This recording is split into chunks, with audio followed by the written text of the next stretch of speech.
Good day, everyone. I am Teacher Harry, your teacher for today. And before we start our lesson, let's have our opening prayer. Okay, let's bow our head, close our eyes, and feel the presence of our Lord.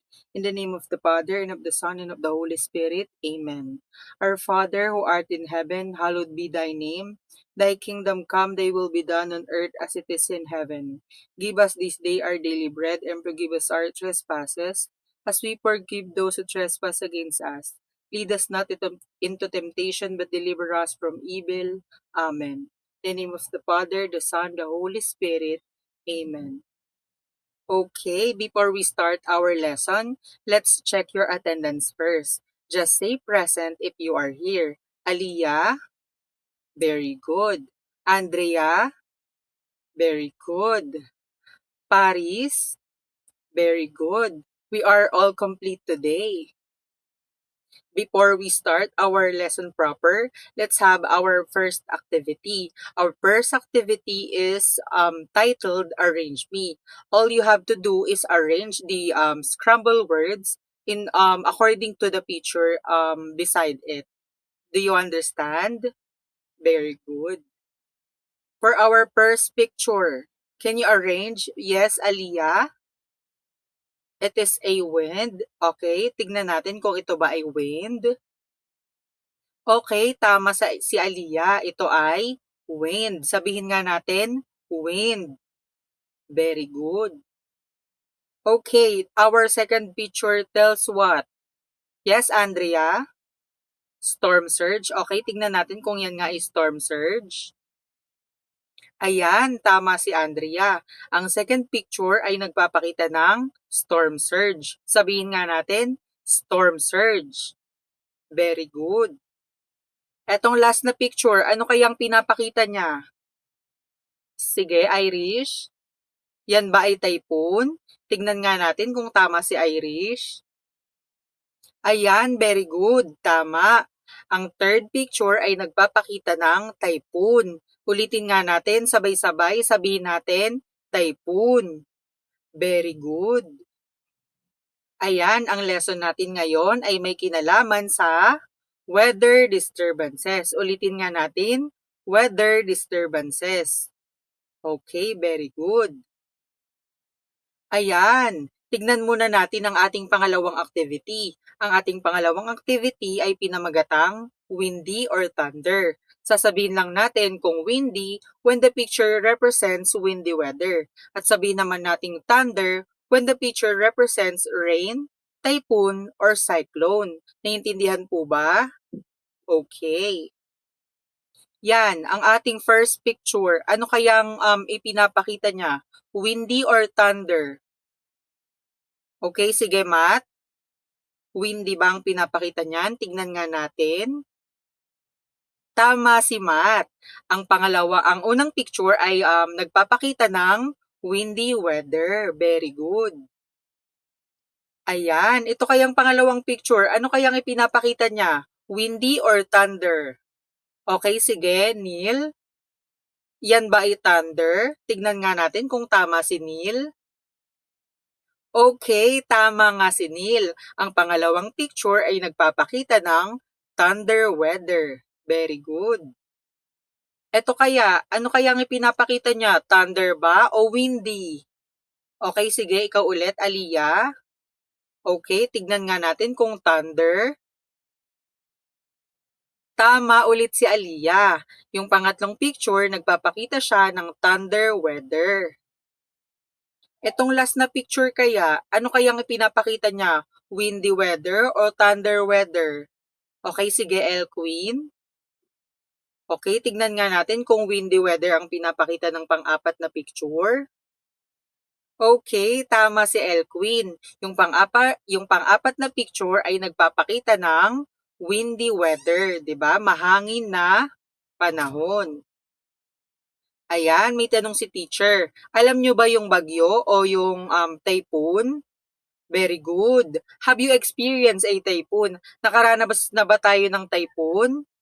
O tama, nakaranas na tayo ng typhoon, 'di ba? Dahil ang Pilipinas ay nasa Nasa Pacific Ring of Fire, madalas tayong makaranas ng typhoon o bagyo, tama. Ayan, tanungin naman natin, ano naman ang typhoon? Sabi dito, ang typhoon daw is a giant rotating storm that brings wind, rain, and destruction. Ang typhoon o bagyo ay isang malaking umiikot na hangin na may kasamang malakas na pag-ulan na sumisira sa mga infrastruktura at sa mga puno na ating nakikita dito. Naintindihan po ba? Okay. Did you know that strong winds and heavy rains are signs of weather disturbances? Yung strong winds daw at yung mga malakas na paghangin at malakas na pag-ulan ay isang sign daw ng weather disturbances. Ngayon naman, alamin naman natin what is weather disturbances or weather disturbance. Ayan, ang weather disturbance daw is a change in atmosphere that can lead to a storm such as thunderstorm or a typhoon. Yung weather disturbance daw ay ang pagbabago sa atmosphere. Nasaan ba yung atmosphere? Nasa taas, 'di ba? Nasa taas ito daw yung pagbabago ng hangin, pagbabago ng klima. Ang tawag daw doon ay weather disturbances. Yung pagbabago ng hangin at yung pagbabago ng klima na nagli-lead sa isang storm o di kaya sa thunderstorm or di kaya sa typhoon or di kaya sa tropical cyclone, yun daw ay tinatawag na weather disturbances. Naintindihan po ba? Okay, very good. Ngayon naman mga bata, tignan naman natin yung picture. Ito daw yung tinatawag na typhoons in the Philippines o yung bagyo dito sa Pilipinas. Kung makikita natin sa dalampasigan, may mga matataas na alon na halos umakyat doon sa inaapakan ng tao doon sa kalsada, 'di ba? Tapos yung puno ay halos hanginin na papunta dito sa kanan. Okay, naintindihan po ba yung pinapaliwanag ni teacher? Okay. Eto, tignan ulit natin to. Ayan, sino na nakaranas ng baha sa atin? Taas ang kamay. Okay, halos lahat tayo, di ba, nakaranas na ng baha. Lalo na yung mga nasa mababang mga lungsod o mga nasa mababang lugar, kagaya ng Nabotas. Kagaya natin dito sa Nabotas, madalas tayong makaranas ng baha dahil sa mababa yung lugar natin at saka malapit tayo sa dagat.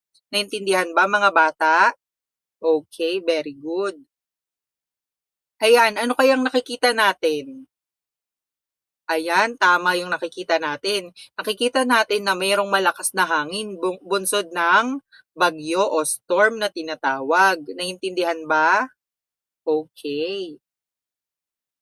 Ayan. Ngayon naman, ipapaliwanag ni teacher kung ano yung mga possible preparation that we can do before, during, and after the typhoon. Ayan, before the typhoon, first, we stay informed. We monitor weather updates from reliable sources like radio, TV, or official website, di ba? Bago yung bagyo, dapat handa tayo sa pamamagitan ng mga balita, di ba, na mapapanood natin sa TV, or mapapakinggan natin sa radyo, or makikita natin sa mga reliable official website ng mga authorities. Naintindihan ba? Okay. Pangalawa, secure our home. Make sure that our windows and our doors are shut and secure. Ilayo natin yung mga bata, lalo na yung mga babasagin, 'di ba? Kasi kapag hinangin 'yun, maaring mabasag o maaring makadulot ng pinsala. Third naman is yung charge device. 'Di ba kapag bumabagyo o bago bumagyo, inaatasan na tayo na mag-charge ng mga gamit natin.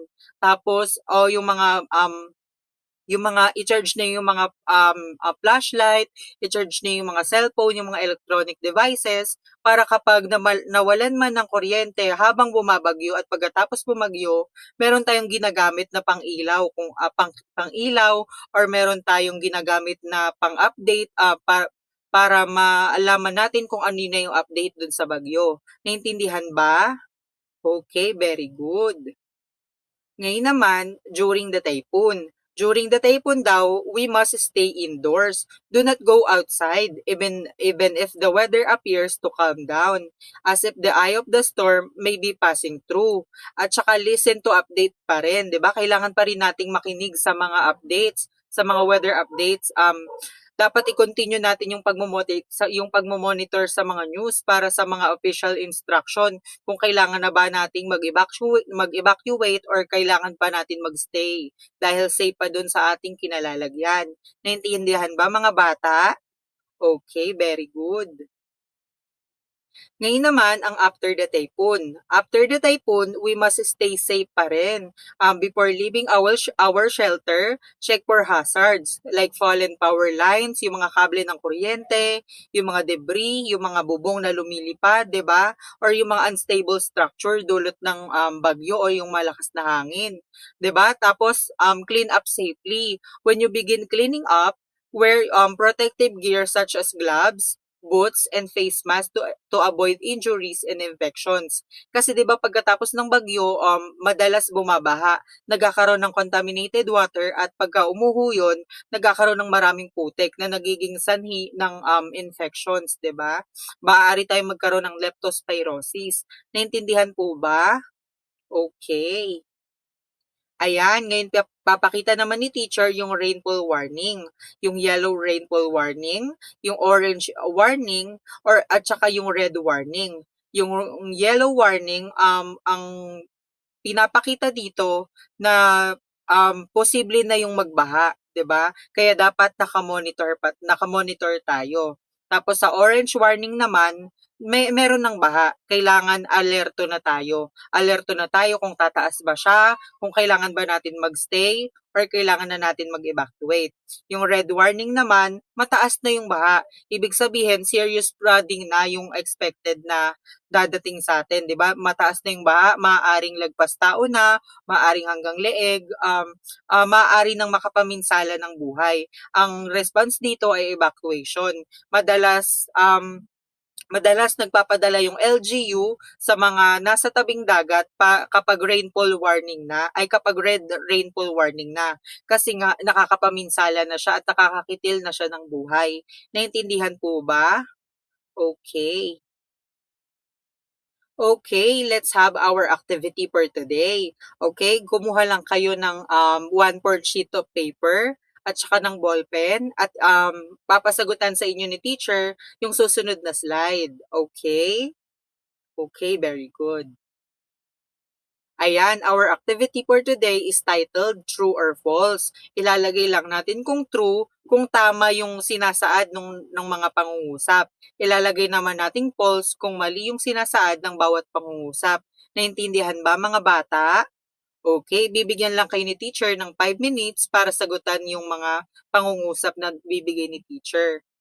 Okay? Okay. Ayan, bago tayo umuwi, magkakaroon muna tayo ng assignment. Ayan, ang assignment natin ay mag-create lang tayo ng weather report card at kagaya ng picture dito sa, ayan, yung picture na yan.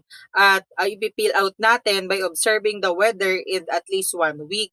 Halimbawa, from Monday, kung anong date sa Monday, isusulat nyo dyan. Tapos kung anong weather, kung windy ba, kung thunder, kung sunny. Ayan, naintindihan ba? Okay, ipapasa po yan next week na. Okay, naintindihan ba mga bata? Okay, very good.